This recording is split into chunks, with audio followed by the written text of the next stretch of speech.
On this episode of Barefoot Bliss and Divine Wellness, we are going to talk all about sleep. Yes, we are. We're going to give you some tips and tricks. We're going to get you to sleep better with just a few little things that you can tweak. So our job, help you rest well here on Barefoot Bliss and Divine Wellness. We'll see you then. Welcome to Barefoot Bliss and Divine Wellness, where we explore the transformative powers of holistic health practices and real-life practicality. I'm Robin Divine, and I'm inviting you on a journey towards radiant well-being and inner harmony. Welcome back to Barefoot Bliss and Divine Wellness. On our last episode, we really dove into movement, and this go around we want to talk about sleep and rest and the importance of how all of those things are brought together. So I'm Robin Divine, and I'm hanging out here with my wellness bestie. This is Megan Barefoot, and when we look at sleep, it is one of the, I think, most pivotal of all the pillars when we look at health and wellness. Absolutely. Yeah. I have so much to say about sleep because when you are not well slept, your hunger hormones are all imbalanced. So your ghrelin, which is your hunger hormone, I call it the gremlin, Totally. where it tells you you're hungry all the time, is higher. So you feel hungry all the time. And your leptin, which is the hormone that tells your body you're satiated and you feel full, is low. So automatically, and I'm sure everyone can attest to this, when you're tired and not well slept, you eat more. And of course, you get cravings for foods like we've mentioned before in these podcasts that are not going to contribute to your health, right? So sleep is pivotal. But there's some other things that we need to acknowledge with regards to sleep. In fact, like your timing of your eating, right? So you absolutely need to stop eating at least an hour or two, preferably two, before you go to sleep. But we have been told over the last decade that we need to be eating every 2 hours, eat more meals, but smaller. But no one knows what a portion size is, and no one knows really what that means. Eat smaller meals more often. Yeah, and clarification on what you're eating. Right. Because again, it's like that little bowl of chips, or the sleeve of Oreo cookies, or ice cream, sugary ice cream before bed. Right? Yes. I know. It doesn't make sense. Absolutely. Yeah, and there's so many things when it comes to sleep, right? A lot of people are like, well, my bedtime is like 10:30. I go to bed every night. But we're not following the cues our body is giving us. So what if you're absolutely knackered at 9? Oh no, I gotta make it to 10. 10 is my bedtime.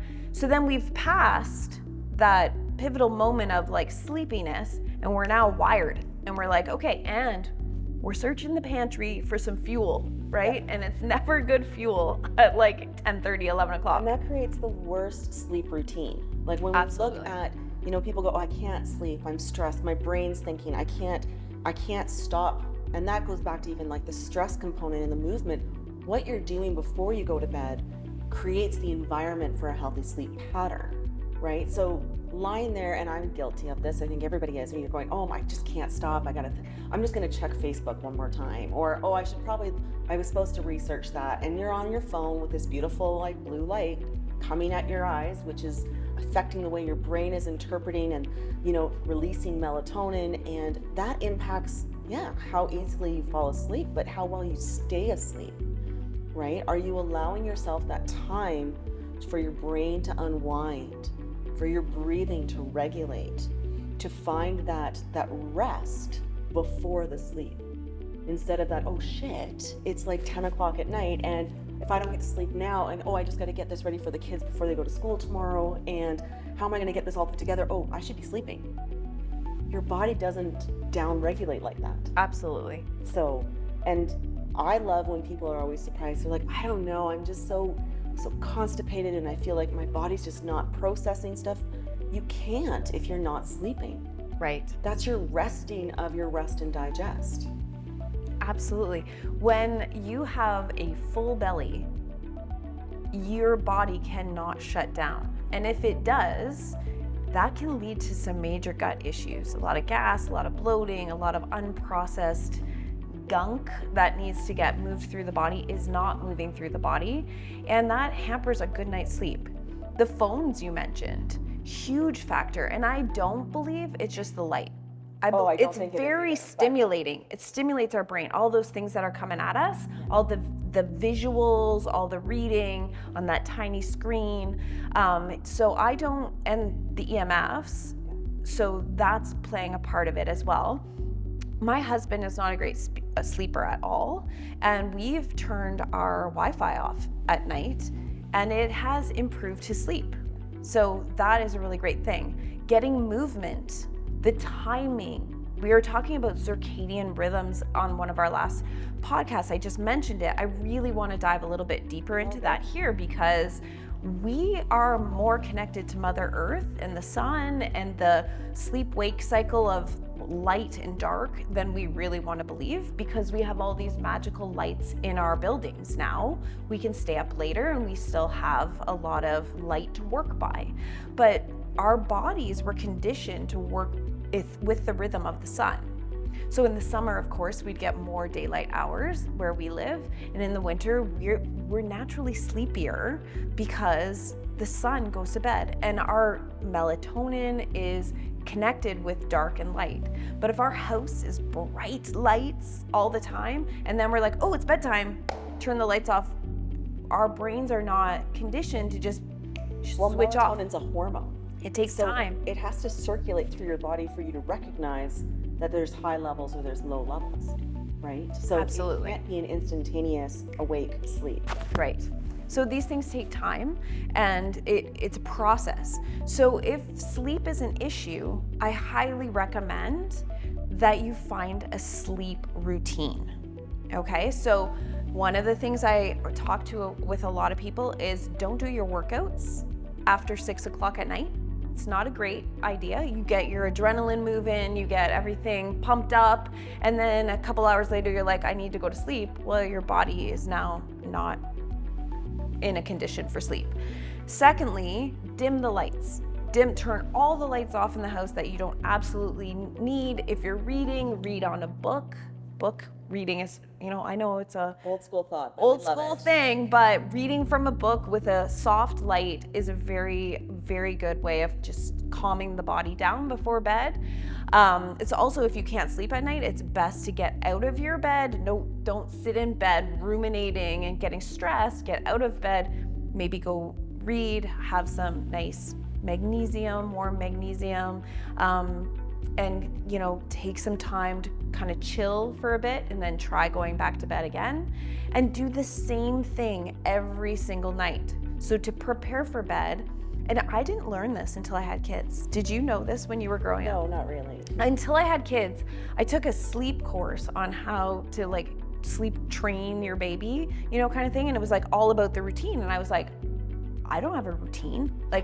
So I started, putting the babies to bed, and then got into my own routine of what I would do to prepare my own body to go to bed. And it works like magic. It takes time. It doesn't work immediately, but it works like magic. You have to build it up. And the thing is that, sleep is good for obviously thousands of things, but in my world, when we look at how the brain works and how we actually decongest the brain and help with the brain function, there's a system of your body called the glymphatics. Oh, yes. And I love the glymphatics. It's, this amazing system within your brain, and it really only drains while you're sleeping. And when you don't get enough sleep, you wake up and you're foggy and you can't think, process. Your brain is still congested. So even looking at the functionality of how your body works is very, very, very important when it comes to sleep. We can look at the organ clock of the body. If you're always waking up at 2 a.m., there's an organ that is active at that time of day. So maybe we need to look at the foods that we're eating, how we're digesting foods, and why is that organ constantly telling us, hey, we need to be awake because I'm awake. And nutrient deficiencies. I'm awake because this guy's awake. Well, maybe you're awake because your large intestine's awake. Well, nutrient deficiencies also play a role in this, right? If we're not eating a fully well-rounded, nutrient-dense diet, then we can have these minor nutrient deficiencies that affect these organs. And then we're up at 3 a.m. every morning with the liver, or with the lungs, or kidneys, or whatever is detoxing and working at that time. Listening to those cues. Absolutely. And we're so assuming that our phone's going to tell us what time it's time to go to bed. It's going to tell us, oh, we haven't done our steps. If you listen to your body, it's telling you those things. Your body's smarter than any smartphone. The problem is, though, Robin, you gotta listen. The problem is that we haven't been taught how to listen to our body, right? It's not like we went to school and we're like, oh, you have a headache? It could be this, this, and this, right? No, it was like, take this pill, right? And that will help your headache. But there's so many other factors and root issues going on in the body. You have to dive deep. This is where working with an expert can really help you to figure out where and what to do with those cues your body's giving you. So if you want to work with me, that's an easy way. Let's do it. Contact me. You can check out my website, which is lymphbalance.com, or you can send me an email, robin@lymphbalance.com. I'd love to chat more about how to incorporate these pieces to help with your sleep. Megan? And this is what I do. I help people with their symptoms. I help you figure out what symptoms you actually have and how we can deal with them nutritionally. You can contact me at noshoesnutrition.com or email me at megan@noshoesnutrition.com. Thank you so much for joining us on this episode. Please stay tuned, because next episode we're going to be talking about hydration and drinking deep. Can't wait to see you then. Meet you there. As we conclude another enriching episode of Barefoot Bliss and Divine Wellness, remember to embrace that journey towards optimal health with open hearts and minds. I'm Megan Barefoot, urging you to step boldly into your wellness journey. Until we meet again, stay vibrant.